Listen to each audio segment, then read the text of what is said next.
મિત્રો, 12 સાયન્સ ભૌતિક વિજ્ઞાન પ્રકરણ નંબર 2 ના વિડિયો લેક્ચર 12 માં તમારું હાર્દિક સ્વાગત છે. મિત્રો, પ્રશ્ન જોઈએ. સમસ્થિતિમાન પૃષ્ઠ સમજાવો. સમસ્થિતિમાન પૃષ્ઠ જે તે બિંદુએ ક્ષેત્રને લંબરૂપે હોય છે તે દર્શાવો અથવા સમજાવો. તો મિત્રો, આ પ્રશ્નની સમજૂતીમાં સૌપ્રથમ સમસ્થિતિમાન પૃષ્ઠની વ્યાખ્યા આપણે જોઈએ કે વિદ્યુત ક્ષેત્રમાં રહેલા જે પૃષ્ઠના દરેક બિંદુએ વિદ્યુત સ્થિતિમાન એક સમાન હોય તો તેવા પૃષ્ઠને સમસ્થિતિમાન પૃષ્ઠ કહેવાય છે.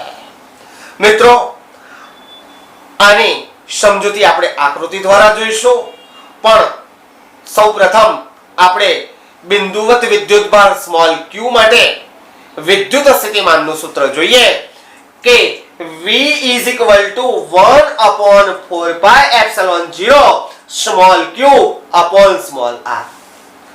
એટલે કે મિત્રો, આનો અર્થ એ થયો કે જો કેન્દ્રથી અંતર સ્મોલ r અચળ હોય તો વિદ્યુત સ્થિતિમાન V પણ અચળ થાય. એટલે કે આ સમજૂતી આપણે આકૃતિ દ્વારા જોઈએ. મિત્રો, આકૃતિમાં બિંદુવત વિદ્યુતભાર સ્મોલ q ના સમસ્થિતિમાન પૃષ્ઠો જુદા જુદા અંતર r માટે ગોળાકાર સપાટીઓ તરીકે દર્શાવેલા છે. એટલે કે ગોળાકાર સપાટીઓ એ બિંદુવત વિદ્યુતભારના સમસ્થિતિમાન પૃષ્ઠો થાય. એટલે કે દરેક ગોળાકાર સપાટીના દરેક બિંદુ પાસે વિદ્યુત સ્થિતિમાન એક સમાન હશે, પરંતુ જુદા જુદા સમસ્થિતિમાન પૃષ્ઠો માટે વિદ્યુત સ્થિતિમાન જુદું જુદું હશે. એટલે કે એક જ સમસ્થિતિમાન પૃષ્ઠના દરેક બિંદુએ વિદ્યુત સ્થિતિમાન એક સમાન હશે. હવે મિત્રો, જો બિંદુવત વિદ્યુતભાર ધન હોય તો વિદ્યુત ક્ષેત્ર રેખાઓ એ ધન વિદ્યુતભારથી દૂર તરફ જાય, અને જો વિદ્યુતભાર ઋણ હોય તો વિદ્યુત ક્ષેત્ર રેખાઓ ઋણ વિદ્યુતભારમાં અંત પામે અને ધન વિદ્યુતભારમાં આરંભ પામે. એટલે ધન વિદ્યુતભારથી દૂર જાય અને ઋણ વિદ્યુતભારમાં અંત પામે. એટલે કે જો મિત્રો, વિદ્યુત ક્ષેત્ર રેખાના કોઈ પણ બિંદુમાંથી પસાર થતું સમસ્થિતિમાન પૃષ્ઠ એ દરેક બિંદુ પાસે ક્ષેત્રને લંબરૂપે જ હોય. જો મિત્રો, આની સાબિતી પણ આપી શકાય. સાબિતી માટે આકૃતિ ખૂબ ધ્યાનપૂર્વક જો.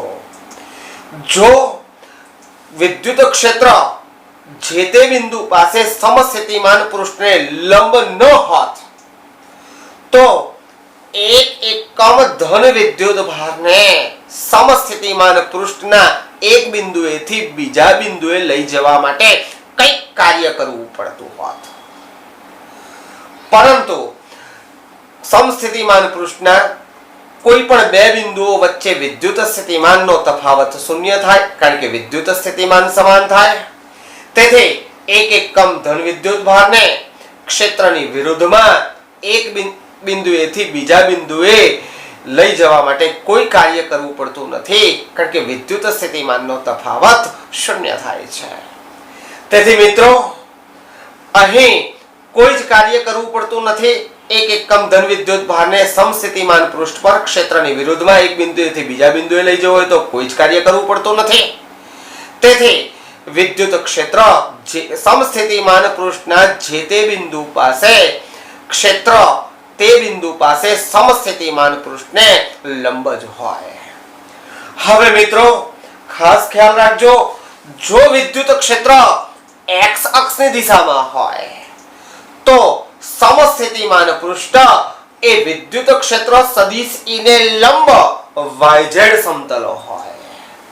અને જો મિત્રો વિદ્યુતીય ડાયપોલ હોય, એટલે કે એક બિંદુવત ધન વિદ્યુતભાર બીજો બિંદુવત ઋણ વિદ્યુતભારની ડાયપોલ હોય તો એના સમસ્થિતિમાન પૃષ્ઠો તમારી સામે આકૃતિમાં દર્શાવેલા છે. અને જો બે સમાન ધન વિદ્યુત ભારો હોય તો એના સમસ્થિતિમાન પૃષ્ઠો પણ આકૃતિમાં દર્શાવેલ છે. મિત્રો પ્રશ્ન જોઈએ. વિદ્યુત ક્ષેત્ર અને વિદ્યુત સ્થિતિમાન વચ્ચેનો સંબંધ મેળવો અને તે પરથી નિષ્કર્ષ જણાવો. મિત્રો આ પ્રશ્નનો જવાબ સમજવા માટે આકૃતિ ધ્યાનપૂર્વક જુઓ.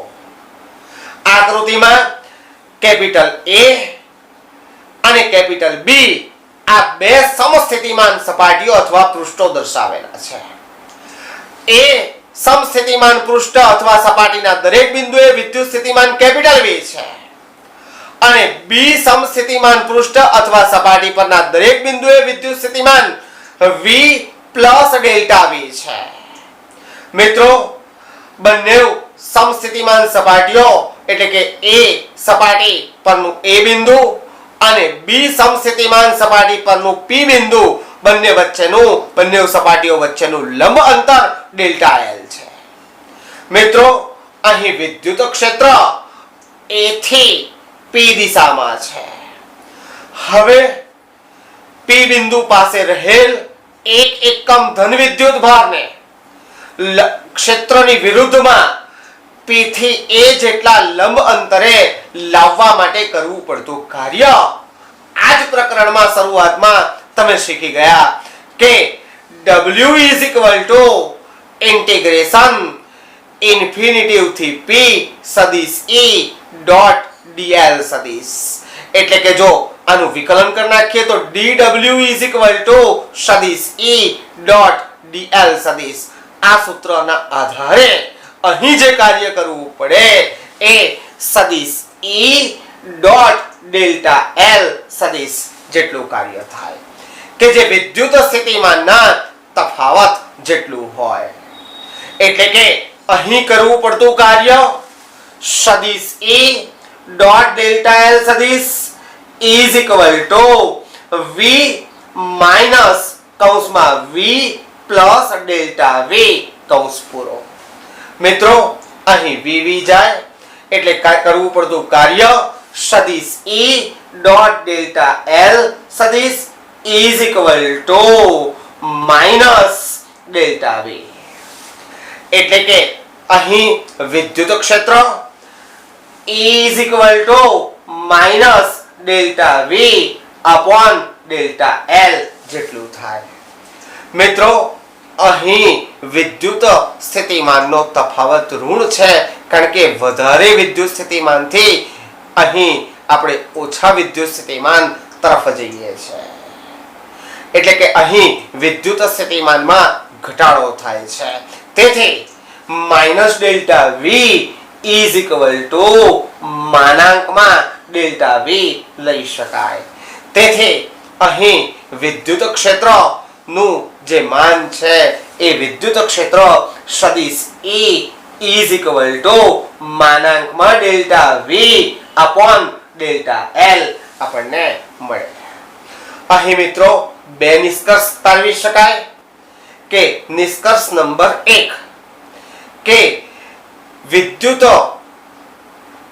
જે દિશામાં વિદ્યુત સ્થિતિમાનમાં ઝડપી ઘટાડો થતો હોય તો તે દિશા વિદ્યુત ક્ષેત્રની દિશા કહેવાય. એટલે કે વિદ્યુત ક્ષેત્રની દિશામાં જઈએ તો વિદ્યુત સ્થિતિમાનમાં ઝડપી ઘટાડો થાય છે. નિષ્કર્ષ નંબર 2 કે વિદ્યુત ક્ષેત્ર કોઈ પણ બિંદુ પાસે વિદ્યુત ક્ષેત્ર એ સમસ્થિતિમાન પૃષ્ઠને લંબ હોય છે તે બિંદુ પાસે અને તેનું માન એ એકમ સ્થાનાંતર દીઠ વિદ્યુત સ્થિતિમાનના તફાવત અથવા ફેરફાર જેટલું હોય છે. એટલે કે સદિશ E અથવા E is equal to માનાંકમાં delta V upon delta L. મિત્રો સ્વાધ્યાય 2.8 નો દાખલો જોઈએ.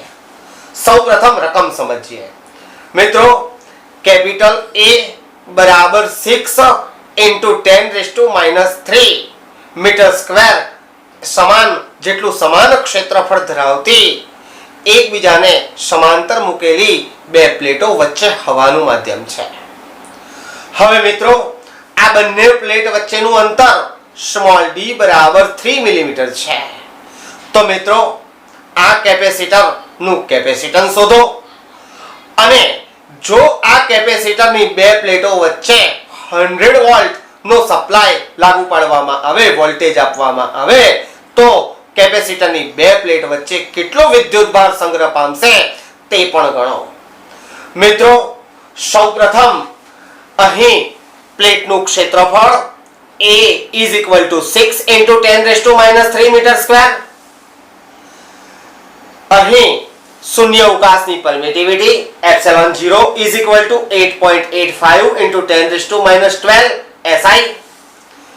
બે પ્લેટ વચ્ચેનું અંતર small d is equal to 3 millimeter is equal to 3 into 10 raised to minus 3 meter.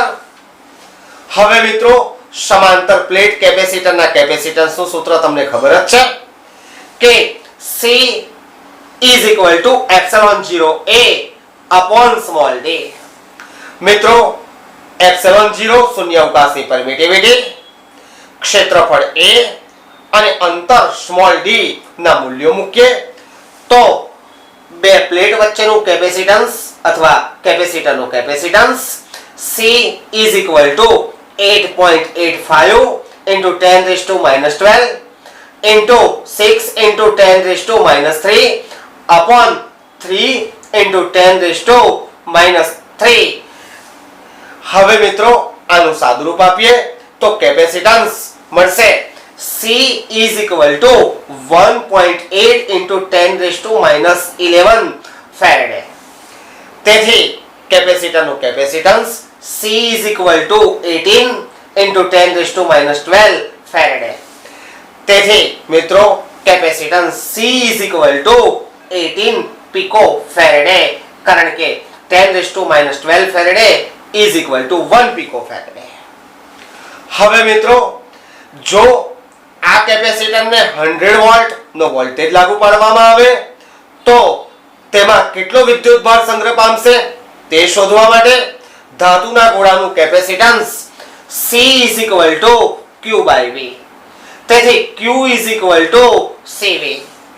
મિત્રો C અને V ની વેલ્યુ મૂકીએ તો Q is equal to 18 pico faraday into 100 volt. તેથી કેપેસિટરની બે પ્લેટો વચ્ચે સંગ્રહ પામતો વિદ્યુતભાર small q is equal to 1800 એટલે કે 1800 પિકો કુલમ. હવે મિત્રો પિકો કાઢીએ તો વિદ્યુતભાર q is equal to 1800 ગુણ્યા 10 raised to minus 12 કુલમ. હવે મિત્રો સાદુરૂપ આપીએ તો વિદ્યુતભાર small q is equal to 1.8 into 10 raised to minus 9 coulomb. એટલે કે મિત્રો જો કેપેસિટરની બે પ્લેટો વચ્ચે 100 વોલ્ટ નો સપ્લાય લાગુ પાડવામાં આવે તો તેમાં સંગ્રહ પામતો વિદ્યુતભાર q is equal to 1.8 into 10 raised to minus 9 coulomb જેટલો મળશે. ભૌતિક વિજ્ઞાનનો આ વિડિયો તમને જો ગમ્યો હોય તો લાઈક, શેર અને સબસ્ક્રાઇબ કરવાનું ભૂલતા નહીં અને બીજો નવા ટોપિક પર કયો વિડિયો જોઈએ છે તે કોમેન્ટ કરવાનું ભૂલતા નહીં.